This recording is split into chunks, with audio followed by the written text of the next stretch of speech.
पदार्थों का संश्लेषण करता है। बहुत सारे जैविक पदार्थ हैं जो जिससे हमारे बॉडी के अंदर रासायनिक क्रियाएँ होती हैं और उनके द्वारा बहुत सारी ऊर्जा हमें मिलती है। जैसे आपने कुछ भी भोजन आपने खाया, कुछ भी आपने अपनी बॉडी में ऐसे पोषक तत्व होते हैं, जो पोषक तत्व हमें बाहर के जो हम भोजन इनटेक कर रहे हैं, खाना खा रहे हैं, उनसे वो पोषक तत्व हमें मिलते हैं। उन पोषक तत्वों को वो अपने अंदर रासायनिक क्रिया के द्वारा उन सेल्स, उन कोशिकाओं तक पहुँचता है, जिससे हमारे शरीर की वृद्धि और विकास होता है ना? हमारा शरीर डेवलप होता है ना? और लाखों कोशिकाएँ प्रतिदिन टूटती हैं, ब्रेक डाउन होती हैं। तो ये ऊर्जा का निर्माण करके हमारे सेल्स, हमारी कोशिकाओं को वृद्धि करने में हमारी मदद करता है। और बात करेंगे आगे नेक्स्ट स्लाइड की ओर, तो बात करेंगे मेटाबॉलिज्म और इसके प्रकार के बारे में, टाइप के बारे में, ये किस तरह से जो प्रक्रिया हो रही है उसमें क्या होता है। इसमें क्या होता है जब हमारी बॉडी को एनर्जी प्राप्त होती है और एनर्जी से जो जो ये अणु हैं अ, ये अणु टूटने लगते हैं, ठीक है?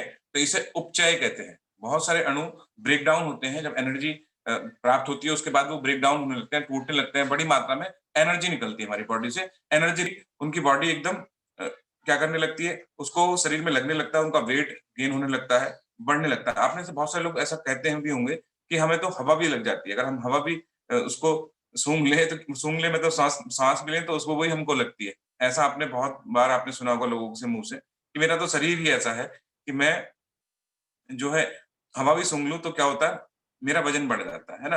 ये क्यों होता है? ये मेटाबॉलिज़्म पर डिपेंड करता है। क्या होता है कि हमारी जो बॉडी है, उसके अंदर जो भी हम इनटेक कर रहे हैं, वो एनर्जी में कन्वर्ट नहीं हो पा रहा है। वो रिलीज़ नहीं हो पा रहा है बॉडी से और वो रिलीज़ नहीं होगा, तो वो क्या होगा स्टोर होगा, है ना? तो इसका मतलब आपका जो मेटाबॉलिज़्म है वो डिस्टर्ब है। और इसकी वजह से ये मेटाबॉलिज़्म डिस्टर्ब होने की वजह से ये हमारी बॉडी से एनर्जी बाहर नहीं निकल पाती है, वो स्टोर होने लगता है, वो कन्वर्ट हो जाता है आपकी बॉडी में फैट के रूप में और इसी वजह से आपका शरीर ओबेसिटी की ओर, मोटापे की तरफ बढ़ने लगता है। दूसरी तरफ हम चलेंगे तो आपने देखा होगा कि बहुत सारे लोग कहते हैं कि हम कुछ भी इनटेक कर रहे हैं, कुछ भी खा रहे हैं, हम खाना खा रहे हैं, सब कुछ खा लेते हैं मगर हमारे तो शरीर में ही नहीं लगता है। तो मैं आपको बता दूँ उनका क्या होता है, उनका मेटाबॉलिज़्म इतना ज़्यादा अप होता है कि वो एनर्जी को ज़्यादा रिलीज़ कर रहा होता है बॉडी से, है ना? वो जो भी कुछ खाते हैं वो सब निकल जाता है और उसकी वज़ह से वो स्टोर नहीं हो पाता है। हमारे सेल्स कोशिकाओं में अच्छे तरीके से जो है पोषण वो सही तरीके से नहीं पहुँच रहा होता है। वो वहाँ पर जो है हमारी बॉडी को नहीं लग रहा होता है। तो इसी वज़ह से वो क्या रहता है, वो उनका जो वज़न है वो या तो अंडरवेट रहते हैं या फिर उनके शरीर में वो लग नहीं रहा होता। तो वो कमज़ोर वीकनेस उनको अंदर रहती है। तो ये मेटाबॉलिज्म डिस्टर्ब होने की वजह से ये सारे कारण हैं।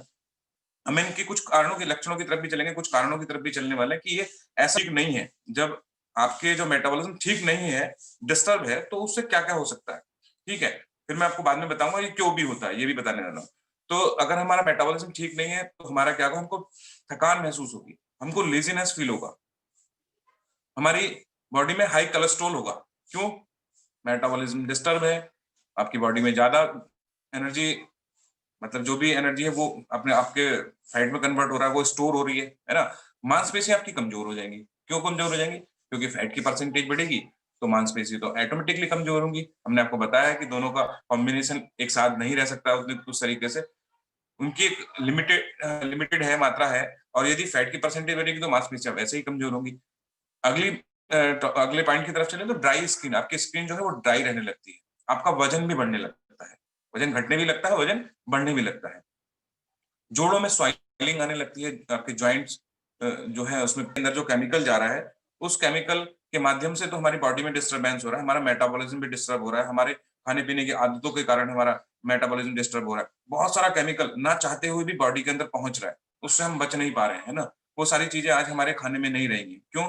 क्योंकि आज हमारा फूड जो है, हमारा एग्रीकल्चर फील्ड का बहुत ही ज़्यादा बुरा हाल है और वो ना चाहते हुए भी हमें वहाँ खेतों में वो प्रिजर्वेटिव्स, वो कीटनाशक वो डालने पड़ रहे हैं। क्यों? क्योंकि अगर हम उसको नहीं डालेंगे, तो हमारी जो खेती है वो कैसे ग्रो करेगी, इतनी सारी जनसंख्या है वो कैसे अ, उसको इनटेक करेगी, तो ये सारी समस्याएँ हैं मगर कहीं न कहीं हमारी बॉडी के अंदर वो सारी चीज़ें पहुँच रही हैं, जिससे हमारा पूरा बॉडी डिस्टर्ब हो रहा है। अब आप तालियों के साथ स्वागत कर सकते हैं हमारे हर्बल लाइफ न्यूट्रिशन शेक का, जिसमें ये सारी ही की सारी चीज़ें हमारी बॉडी की आवश्यकता के अनुसार हैं और मैं आपको दिखा देता हूँ वो चीज़ें क्या है हमारी बॉडी की जो नीड है, विटामिन्स है, मिनरल्स है, प्रोटीन है और फाइबर है, हर्ब्स और वाटर है, अनसैचुरेटेड फैट है, कार्बोहाइड्रेट है, एंजाइम्स हैं, ट्रैक एलिमेंट्स हैं, अमीनो एसिड ओमेगा 3 से रिलेटेड जो फैटी एसिड है वो हमारी बॉडी को चाहिए होते हैं। तो ये सारी चीज़ें आज हमारे खाने-पीने में कहीं न कहीं नहीं है। हम रोज़ यहाँ जानकारी देते हैं प्रोटीन के बारे में, कौन-सी प्रोटीन हमारे लिए अच्छा है, कौन-सा फाइबर हमारे लिए अच्छा है, कौन-सा मिनरल्स हमारे लिए अच्छा है, कार्बोहाइड्रेट हमें किस तरह का चाहिए, हमारे को सिंपल चाहिए कि कॉम्प्लेक्स कार्ब चाहिए, है ना? फैट हमारे लिए सैचुरेटेड चाहिए कि अनसैचुरेटेड चाहिए। न्यूट्रिशन को तैयार किया जाता है, जो हमारी बॉडी में एक अच्छा न्यूट्रिशन पहुँचने के बाद अमेजिंग बदलाव, बहुत अच्छे चेंज आते हैं। क्यों?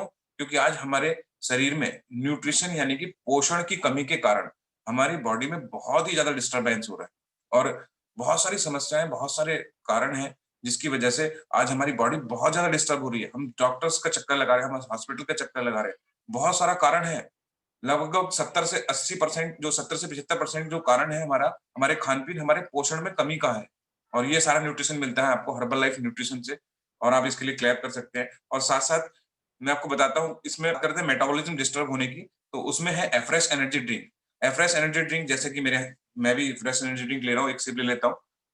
हुँ। बात करेंगे एफ्रेश एनर्जी ड्रिंक आपको एनर्जेटिक रखता है, आपके मेटाबॉलिज्म को बेहतर रखने में मदद करता है और इसमें इसके 1 पर सर्विंग में 1 ग्लास में इसके 4 कैलोरी है मात्र, ठीक है? 100% वेजिटेरियन है।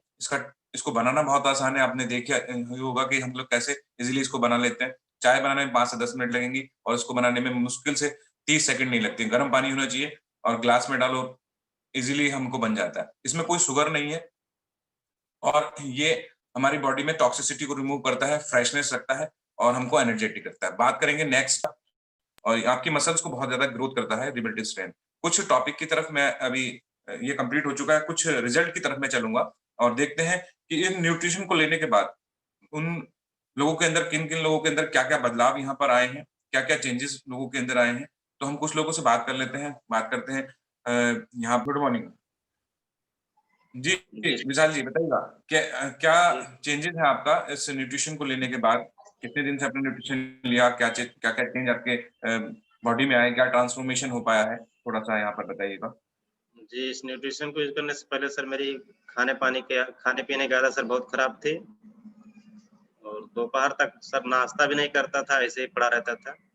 और वज़न ज़्यादा होने की वज़ह से दिमाग में रहता था कि मतलब वज़न ज़्यादा तो कम खाएँगे तो इससे वज़न कम हो जाएगा, तो ऐसा कुछ हुआ नहीं। और इस न्यूट्रिशन को यूज़ करने से पहले मेरा वेट जो है 97 केजी चला गया था और वज़न कम करने के चक्कर में मैं जिम गया जो है और वहाँ पे मुझे जॉइंट पेन हो गया और वहाँ से मुझे फिर सऊदी से इमरजेंसी फ्लाइट लेके आनी पड़ी और फिर उसके बाद सर जो है यहाँ पे सर कई डॉक्टरों को दिखाया जो है, उससे सर कोई फ़ायदा नहीं हुआ और बीच में सर वहीं पे इलाज कराने मैं अकबरपुर गया था इलाज कराने के लिए, वहाँ से लौट रहा था तो सर वेलनेस कोच हमारे मिल गए जो है, तो वहाँ पे गया तो बताने लगे कि इसके बारे में जो है, तो मुझे विश्वास नहीं था कि मेरे लीवर में भी इन्फेक्शन रहता था। हुँ, 14-15 साल में दवाई खाते हुए हो गए थे, कहीं से भी आराम नहीं हुआ था। हुँ, अब मैं 1 साल से दवाई नहीं ले रही हूँ, जब से मैंने न्यूट्रिशन लेना शुरू किया है हुँ, और मुझे गैस भी बहुत ज़्यादा बनती थी।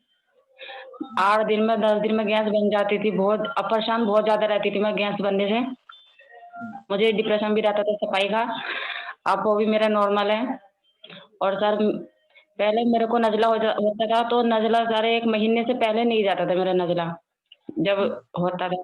अब सर 1 सप्ताह में मेरा नज़ला चला गया। हुँ, तो सर ज़्यादा दिन तक नहीं रहा, खाँसी होती थी सर 1 महीने से 1.5 महीने से पहले नहीं जाती थी खाँसी भी। अब इसको भी आराम है, अब के तो खाँसी हुई नहीं सर बिल्कुल भी। नज़ला तो हुआ था 1 सप्ताह के लिए वो आज मुझे शाम को नींद बहुत अच्छी आती थी, जो मैं दिन भर थका हुआ होता था, 50 लोगों से मिलना होता था, उनको ढेर सारे कन्वर्सेशंस होते थे, पॉज़िटिव, नेगेटिव ढेर सारी चीज़ें होती थी और मैं मानसिक और शारीरिक दोनों रूप से बहुत ज़्यादा थक जाता था, जिसकी वजह से मैं जब तक नहीं उठ पाता था, जब तक मेरा फ़ोन बजना शुरू नहीं होता था। और मुझे नींद अच्छी आने लगी थी और तब से मैंने डिसाइड किया कि मैं परमानेंट और लाइफ़ टाइम इसको यूज़ करूँगा और मैं आज भी कर भी रहा हूँ पिछले 5 सालों से। बहुत ही अच्छा लग रहा है और बहुत अच्छा ये लगता है कि जब हम दूसरों के जीवन में ये बदलाव ला रहे हैं और बहुत ही अच्छा लग रहा है